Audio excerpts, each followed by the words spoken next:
पौष माह शुक्ल पक्ष की पुत्रदा एकादशी का महत्व। युधिष्ठिर बोले, श्री कृष्ण, आपने शुभकारिणी सफला एकादशी का वर्णन किया।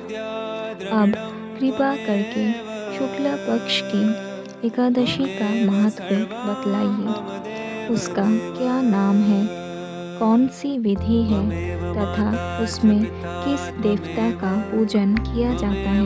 भगवान श्री कृष्ण ने कहा, राजन, पौष के शुक्ल पक्ष की जो एकादशी है उसे बतलाता हूँ, सुनो। महाराज, संसार के हित की इच्छा से मैं इसका वर्णन करता हूँ। राजन, पूर्वोक्त विधि से ही यत्न पूर्वक इसका व्रत करना चाहिए। इसका नाम पुत्रदा है। यह सब पापों को हरने वाली उत्तम तिथि है। समस्त कामनाओं तथा सिद्धियों के दाता भगवान नारायण इस तिथि के अधिदेवता है। चराचर प्राणियों सहित समस्त त्रिलोकी में इससे बढ़कर दूसरी कोई तिथि नहीं है। पूर्व काल की बात है, भद्रावती पुरी में राजा सुकेतुमान राज्य करते थे।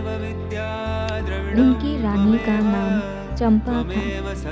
राजा को बहुत समय तक कोई वंशधर पुत्र नहीं प्राप्त हुआ। इसीलिए दोनों पति पत्नी सदा चिंता और शोक में डूबे रहते थे।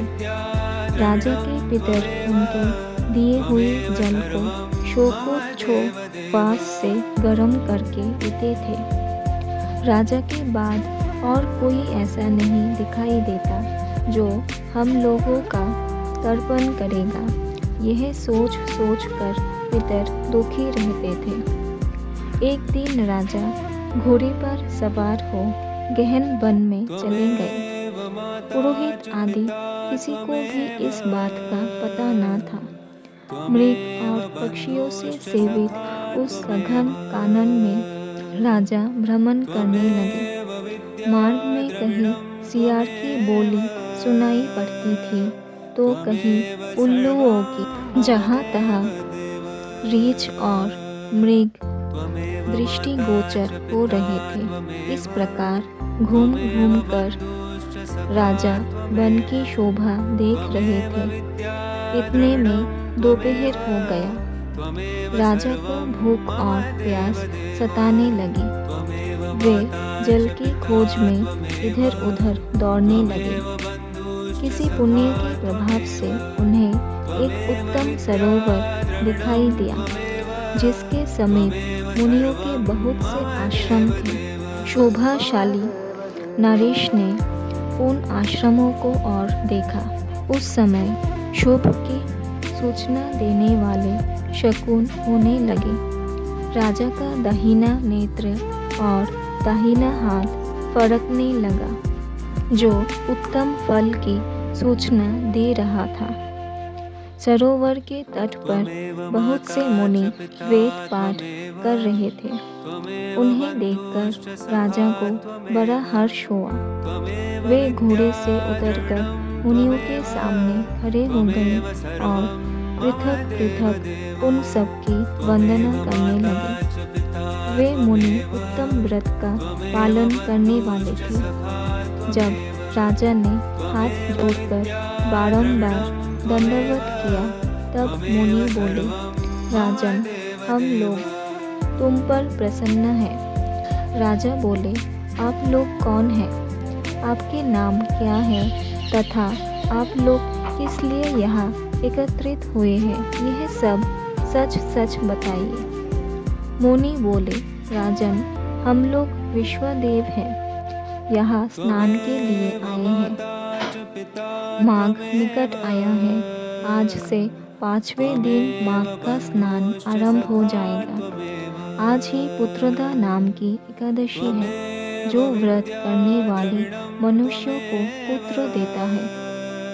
राजा ने कहा, विष वेद वगन, यदि आप लोग प्रसन्न हैं तो मुझे पुत्र दीजिए। मुनि बोले, राजन, आज के ही दिन पुत्रदा नाम की एकादशी है। इसका व्रत बहुत विख्यात है।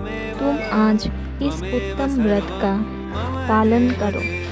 महाराज, भगवान केशव के प्रसाद से तुम्हें अवश्य पुत्र प्राप्त होगा। भगवान श्री कृष्ण कहते हैं, युधिष्ठिर, इस प्रकार उन मुनियों के कहने से राजा ने उत्तम व्रत का पालन किया।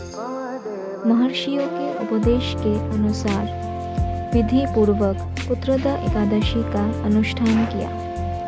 फिर द्वादशी को पारण करके मुनियों के चरणों में बारंबार मस्तक झुकाकर राजा अपने घर आए। तदंतर रानी ने गर्भ धारण किया।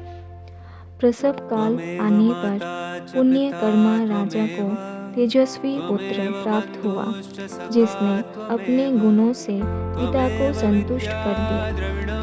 वह प्रजाओं का पालक हुआ। इसलिए राजन, पुत्रदा का उत्तम व्रत अवश्य करना चाहिए।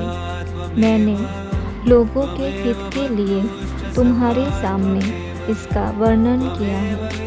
जो मनुष्य एकाग्रचित होकर पुत्रदा का व्रत करते हैं, वे इस लोक में पुत्र पाकर मृत्यु के पश्चात स्वर्गगामी होते हैं। इस महत्व को पढ़ने और सुनने से अग्निष्टोम यज्ञों का फल मिलता है।